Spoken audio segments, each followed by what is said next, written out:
Hello guys, we are very चिल्लबाज persons.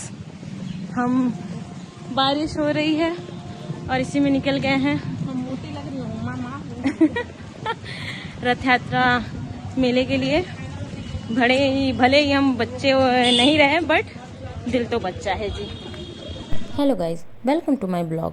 अब आपको तो इतना समझ में आ ही गया होगा कि हम कहाँ जा रहे हैं। रथ यात्रा भैया कितना लेबा? यात्रा नहीं जाने देता है। अरे वो पहलवा तक कितना लेबा? कहाँ तक छोड़बा? बाबू का तिरमानी तक है। हाँ वही जाएगा। हाँ तो कितना? 20 रुपया। रथ यात्रा का 20, 10 रुपया यहाँ तिरमानी के। यात्रा थोड़ी जाएगा। में हम दोनों का 20 ना। वो बनारसी ही क्या जो एक बार में किसी की बात मान जाए।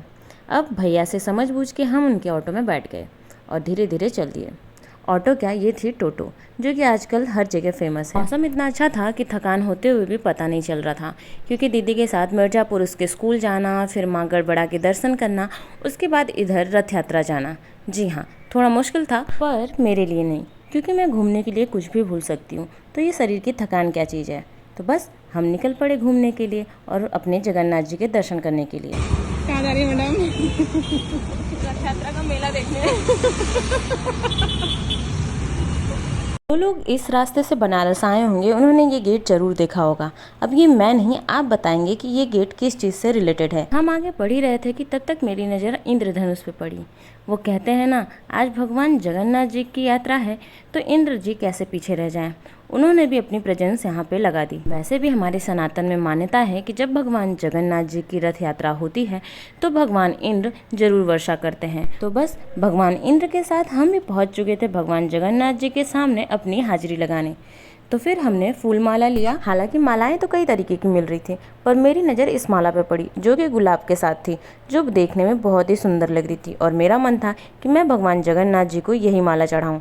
तो बस माला लेकर हम लग गए लाइन में। वैसे तो इस मेले में मैं कई बार आई हूँ और दूर से भगवान के दर्शन भी किए हैं, पर जो एक्सपीरियंस इस बार था वो मैं बता नहीं सकती। सच में भगवान जगन्नाथ, सुभद्रा जी और बलदाऊ इतने सुंदर लग रहे थे एक साथ कि क्या ही कहें। सच में ऐसा फील हो रहा था कि वो लोग हमारे सामने ही एक दूसरे से मिल रहे हों। चेहरे पे वो हल्की सी मुस्कुराहट ये बयां कर रही थी कि जब भाई बहन एक लंबे अरसे के बाद मिलते हैं तो कैसा लगता है।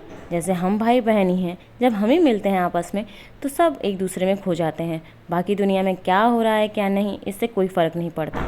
तो बस अब बारी थी मेरी भगवान के एकदम पास लाइन में लगकर उनके दर्शन करने की। तो पहले मैंने उनको दूर से ही प्रणाम किया, फिर अपनी बारी का इंतजार कर रही थी। मैं लाइन में खड़े होकर यही सोच रही थी कि जब भगवान की भव्यता इस छोटे से रथ पे इतनी ज़्यादा है, तो जब उड़ीसा में होता होगा भगवान जगन्नाथ जी का रथ यात्रा तो कैसा लगता होगा। तभी मेरी बहन ने कहा कि प्रसाद भी ले लेना, और मेरी किस्मत अच्छी थी कि मुझे भगवान के यहाँ से नान खटाई मिली, जो कि रथ यात्रा की बहुत ही फेमस मिठाई है। बस भगवान का प्रसाद खाकर अब बारी थी मेला देखने की, कि मेले में क्या कुछ नया है या क्या कुछ खास है। तो हमारे साथ थी नित्या, तो उसका मन था झूला झूलने का। तो ये एक झूला था, पर इसमें तो वो बैठ नहीं सकती थी क्योंकि वो भी बहुत छोटी है। तो हमने उसके हिसाब से जो झूला था उसमें बैठा के उसको घुमाया, और वो बहुत खुश थी। और हो भी क्यों ना, बचपना ऐसा होता ही है कि इसमें बच्चे को कुछ भी मिल जाता है वो खुश हो जाता है। हम बड़े ही हैं कि जितना भी मिले उसमें खुश नहीं हो पाते, हमें उससे ज़्यादा की चाह होती है, चाहे वो मैं हूँ, आप हों, कोई भी हो। तो बस हम नित्या के इस राइड को एंजॉय कर रहे थे।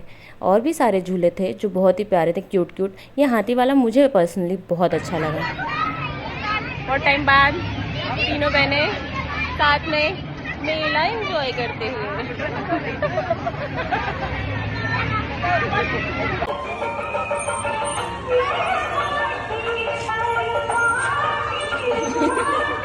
हाँ हाँ, पता है अब इसकी बारी है, इसे भी तो घर लेके जाना है, क्योंकि घर पे जितने लोग बैठे हैं वो इसका इंतज़ार कर रहे हैं।